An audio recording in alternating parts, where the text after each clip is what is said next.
రైతులకు వెంటనే రైతులకు డబ్బులు తక్షణమే రైతులకు డబ్బులు తక్షణమే రైతులకు న్యాయం రైతులకు న్యాయం. మాకు గత ప్రభుత్వంలో జగనన్న కాలనీ నిమిత్తం అని చెప్పి పొలాలు తీసుకున్నారండి. తీసుకుంటే 2 సంవత్సరాలు కాలయాపన అయిపోయిందండి. నష్టపరిహారం అని చెప్పి 84 లక్షలు 85 లక్షల రూపాయలు బిల్లు అని చెప్పి బిల్లు కొడతామన్నారండి. అప్పుడు గవర్నమెంట్ వాల్యూ ప్రకారంగా చూసుకుంటే 33 లక్షలు ఉందండి ఎకరం వచ్చి. ఈ 2 సంవత్సరాల కాల వ్యవధిలో ఇప్పుడు 44 లక్షలు అయిపోయిందండి. మాకు కనీసం మా డబ్బులు మాకు ఏమంటే వేయట్లేదండి. మా పేపర్లు మాకు ఇచ్చామంటే ఒరిజినల్ పేపర్లు తీసుకున్నారండి. బిల్లు కొడతామని చెప్పి ఇదిగోండి టోకెన్లు కొడతాం బిల్లు కొడతాం అని చెప్పి కలెక్టర్ గారు ఎంఆర్ఓ గారు ఒరిజినల్ డాక్యుమెంట్లు తీసుకెళ్ళిపోయారండి. తీసుకెళ్ళిపోయి ఇప్పటికి 2 సంవత్సరాలు అవుతుందండి. పిల్లలు పెళ్ళిళ్ళు కుదిరిన వాళ్ళు కట్నాలు ఇచ్చుకునే వాళ్ళు చాలా ఇబ్బంది పడిపోయి రోజు తగులు జరుగుతున్నాయి ఇంటి దగ్గర. అప్పులతోటి ఇబ్బంది పడిపోయి సొసైటీలో బాకీలు ఉంటే ఆ బాకీలు కూడా కట్టి ₹2 ₹3 వడ్డీకి బయట వడ్డీలకి తెచ్చుకునండి. ఆ కాగితాలు రిలీజ్ చేసి ఒరిజినల్ ఇచ్చామండి వాళ్ళకి. ఆ పేపర్లు కూడా పేపర్లు ఇచ్చామంటే పేపర్లు ఇవ్వట్లేదండి. ఇప్పుడు మా రైతులకి ఆత్మహత్యలు తప్ప ఇంకా వేరే మార్గం అయితే ఏమీ లేదండి. రోజు తగులండి ఇంటి దగ్గర. అప్పుల వాళ్ళు ఇంటికి వచ్చి పడుతున్నారండి. ఇప్పుడు మా పేపర్లు మాకు ఇచ్చేస్తే మేము వేరే వాళ్ళకి అమ్ముకోవడమో లేకపోతే ఏదో మా తంటలు మేము పడతామండి. దయచేసి లోకేష్ గారికి, నారా చంద్రబాబు నాయుడు గారికి, ముఖ్యమంత్రి గారికి, డిప్యూటీ సీఎం మన పవన్ కళ్యాణ్ గారికి మనస్ఫూర్తి కోరుకుంటున్నామండి. మా పేపర్లు సుమారు ఒక 80 ఎకరాలు ఉంది సార్. మా పేపర్లు మాకు ఇచ్చేసినా పర్వాలేదు, లేకపోతే మాకు మా నష్టపరిహారం మాకు వేసినా పర్వాలేదండి. 2 సంవత్సరాలు కాలయాపన జరుగుతుందండి. దయచేసి మాకు న్యాయం జరగాలని చెప్పి కోరుకుంటున్నామండి. కలెక్టర్ ఆఫీస్కి 42-43 సార్లు వెళ్ళామండి. మా చేతిలో అయితే ఏమీ లేదు. సీఎం గారు దృష్టి తీసుకెళ్ళమని చెప్పి అంటున్నారండి.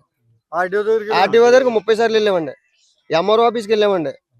మేము చేసేది అయితే ఏమీ లేదు. సీఎం గారు దృష్టిలోకి తీసుకెళ్ళాము. మేము ఆయనే చేయాలి ఏం చేయాలని చెప్పి అంటున్నారండి మేడం గారు, కలెక్టర్ మేడం గారు.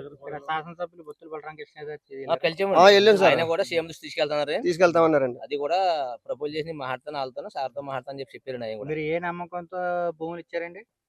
అంటే మాకున్నటువంటి ఇబ్బందులు బట్టి మేము ఇచ్చామండి. మేనండి మాకున్నటువంటి అప్పులు పాలైపోయి మేము ఉండడం వల్ల మా అవసరాల కూరలు డబ్బులు వస్తాయని చెప్పి ఆశపడి ఇచ్చామండి. మేము వారం రోజులు వేస్తారని చెప్పి సుమారు కొత్త వెలుగుబంద గ్రామంలో 80 ఎకరం భూమి ఇచ్చాం సార్. మేము 80 ఎకరం భూమి కూడా అలాగ ఉండిపోయింది సార్. ఇప్పుడు దాకా కూడా ఎవరు దీంట్లో ఎవరు పెద్ద పెద్ద రైతులు ఎవరు లేరండి. కొంచెం 2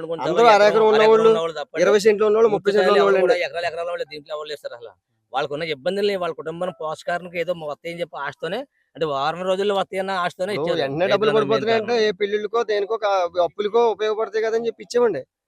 తూర్పుగోదావరి జిల్లా రాజనగరం మండలం వెలుగుబంద గ్రామం అండి మాది. నా పేరు జాన్.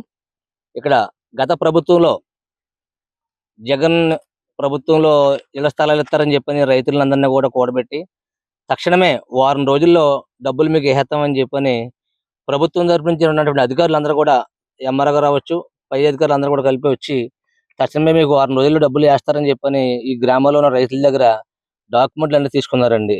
వీళ్ళందరూ కూడా ఆ రోజున ఇచ్చినప్పటికే వీళ్ళ భూములు సవకైనప్పుడు కూడా వాళ్ళకు ఉన్నటువంటి ఇబ్బందుల్ని దృష్టిలో పెట్టుకుని ఏదైనా కొంత బాకీలు ఉన్నాయి, బాకీలు తీసుకుందామనే ఆశతోనే వీళ్ళ పోతే పోయిందిలే భూమి అని చెప్పని కాగితాలు డాక్యుమెంట్లు అన్ని మొత్తం పూర్తిగా ఇవ్వడం జరిగిందండి. సుమారు ఈ రోజుకి 2 సంవత్సరాల పూర్తి అయిపోయింది తప్ప ఈ కాగితాలు ఈ రోజు కూడా కనీసం డబ్బులు వేయలేదండి, కాగితాలు వేయలేదు.